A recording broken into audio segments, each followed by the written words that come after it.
ഇസ്രയേലിൽ മലയാളി വെടിയേറ്റു മരിച്ചു. തിരുവനന്തപുരം തുമ്പ സ്വദേശി ഗബ്രിയേലാണ് മരിച്ചത്. ജോർദാനിൽ നിന്ന് ഇസ്രയേലിലേക്ക് കടക്കുന്നതിനിടെയാണ് വെടിയേറ്റത്. വെടിയേറ്റ മേനംകുളം സ്വദേശി എഡിസൺ നാട്ടിൽ തിരികെ എത്തി. 4 പേരാണ് സംഘത്തിൽ ഉണ്ടായിരുന്നത്. ഷഫീദ് റാവുത്തർ തിരുവനന്തപുരത്ത് വിവരങ്ങൾ നൽകാനുണ്ട്. ഷഫീദ്, ഈ തുമ്പ സ്വദേശി ഗബ്രിയേലിന് വെടിയേൽക്കാൻ ഇടയായ സാഹചര്യം എന്താണ്? കൂടെ അദ്ദേഹം 4 പേരടങ്ങുന്ന സംഘത്തിന് നേരെ ആക്രമണം ഉണ്ടാവുകയായിരുന്നു. വിശദാംശങ്ങൾ എന്തൊക്കെയാണ്?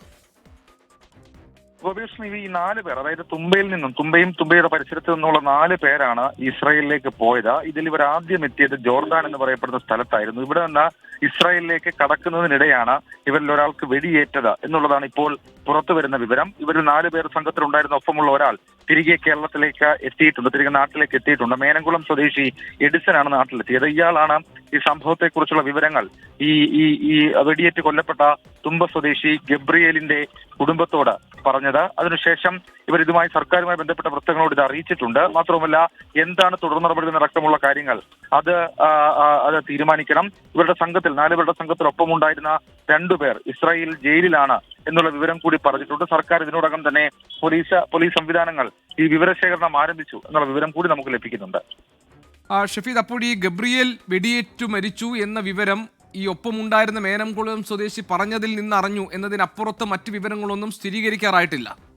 നിലവിൽ ഇപ്പോൾ നമുക്ക് അങ്ങനെ ഒരു വിവരം സ്ഥിരീകരിക്കാനായിട്ടില്ല. ഈ തുമ്പ സ്വദേശിയായിട്ടുള്ള ഗബ്രിയേൽ കുറച്ച് ദിവസങ്ങളായി കുടുംബവുമായി കമ്മ്യൂണിക്കേറ്റ് ചെയ്യുന്നുണ്ടായിരുന്നില്ല എന്നുള്ളതാണ് കുടുംബത്തിൽ നിന്ന് നമുക്ക് മനസ്സിലാക്കാൻ കഴിയുന്ന വിവരം. ഇക്കാര്യം ഇവർ ആശങ്കയോടുകൂടി അവിടുത്തെ ജനപ്രതിനിധികൾ ഉൾപ്പെടെ അറിയിക്കുകയും ചെയ്തിരുന്നു. എന്നാൽ അതിനുശേഷം ഈ ബന്ധപ്പെടാൻ ശ്രമിച്ചപ്പോൾ ഈ ഇക്കൂട്ടത്തിൽ രക്ഷപ്പെട്ട മേനംകുളം സ്വദേശി എഡിസൺ ഈ രക്ഷപ്പെട്ടതിന് ശേഷം ചില കമ്മ്യൂണിക്കേഷൻ നടത്തിയപ്പോൾ ഇതിനെക്കുറിച്ചൊരു സൂചന നൽകിയിരുന്നു. അതിനുശേഷം നാട്ടിലെത്തിയപ്പോഴാണ് പൂർണ്ണ വിവരം ബന്ധുക്കളോട് പങ്കുവച്ചത്.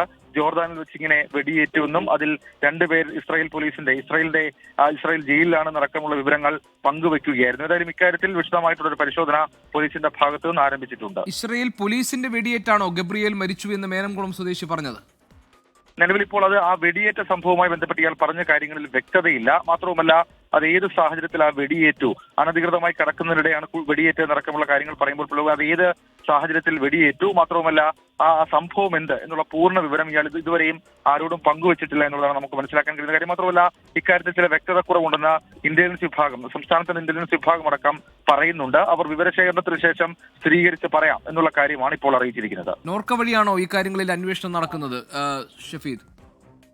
നോർക്കയുടെ സഹായം ഇതുമായി ബന്ധപ്പെട്ട് തേടിയിട്ടുണ്ട്. നോർക്ക ഇക്കാര്യത്തിൽ പലതരത്തിലുള്ള കാര്യങ്ങൾ നടപടികളിലേക്ക് കടന്നിട്ടുണ്ട്. മാത്രമല്ല, സംസ്ഥാന ഇന്റലിജൻസും ചില വിവരശേഖരണങ്ങൾ ഇതുമായി ബന്ധപ്പെട്ട് നടത്തുന്നുണ്ട്. ഇപ്പോൾ പ്രാഥമികമായി ഇന്റലിജൻസ് ആണ് വിവരശേഖരണം നടത്തിയത്, സർക്കാരുമായി ബന്ധപ്പെട്ട വൃത്തങ്ങളെ അറിയിച്ചിട്ടുള്ളത്. മാത്രവുമല്ല, ഇതിലിപ്പോൾ കൂടുതൽ വിവരശേഖരണം, അതായത് ഇസ്രായേൽ ജയിലിൽ കഴിയുന്ന ബാക്കി 2 പേരുടെ അവസ്ഥ എന്താണ്, അവരുടെ സാഹചര്യം എന്താണ്, അതടക്കമുള്ള കാര്യങ്ങൾ കണ്ടെത്തണം. അതിനുവേണ്ടിയിട്ടുള്ള തിരച്ചിൽ, അതിനുവേണ്ടിയിട്ടുള്ള അന്വേഷണം അത് ആരംഭിച്ചു എന്നുള്ളതാണ് നമുക്ക് സർക്കാരിൽ അറിയാൻ കഴിയുന്നത്. ഷഫീദ്, ഈ കാര്യങ്ങളിൽ നമുക്ക് കുറച്ചുകൂടി വിവരങ്ങൾ, അതായത് എന്താണ് ഇതിലെ തുടർ നടപടി എന്ന കാര്യങ്ങൾ പരിശോധിക്കേണ്ടതുണ്ട് എന്നാണ്. നമുക്ക് ലഭിക്കുന്ന വിവരം അനുസരിച്ച് ഗബ്രിയേൽ വെടിയേറ്റ് മരിച്ചു. അത് ഇസ്രായേലിലേക്ക് കടക്കുന്നതിനിടയിലാണ്, ജോർദാനിൽ നിന്ന് ഇസ്രായേലിലേക്ക് കടക്കുന്നതിനിടെ ഇസ്രായേൽ പോലീസിന്റെ വെടിയേറ്റാണ് ഗബ്രിയേൽ മരിച്ചത് എന്നാണ് ഒപ്പമുണ്ടായിരുന്ന മേനംകുളം സ്വദേശി ഇപ്പോൾ നാട്ടിൽ അറിയിച്ചിരിക്കുന്നത്. ഈ കാര്യങ്ങളിൽ മറ്റു സ്ഥിരീകരണങ്ങൾ ഉണ്ടായിട്ടില്ല. ഇതിൽ തുടരന്വേഷണം ആവശ്യമാണ്. നോർക്കയെ സമീപിച്ച് നോർക്കയുടെ സഹായത്തോടുകൂടി ഈ കാര്യങ്ങളിൽ സ്ഥിരീകരണം വരുത്താൻ വേണ്ടിയുള്ള ശ്രമങ്ങൾ ബന്ധുക്കൾ ആരംഭിച്ചിട്ടുണ്ട് എന്നാണ് ഷഫീദ് റാവുത്തർ തിരുവനന്തപുരത്ത് നൽകുന്ന റിപ്പോർട്ടിൽ നിന്ന് മനസ്സിലാക്കാൻ കഴിയുന്നത്.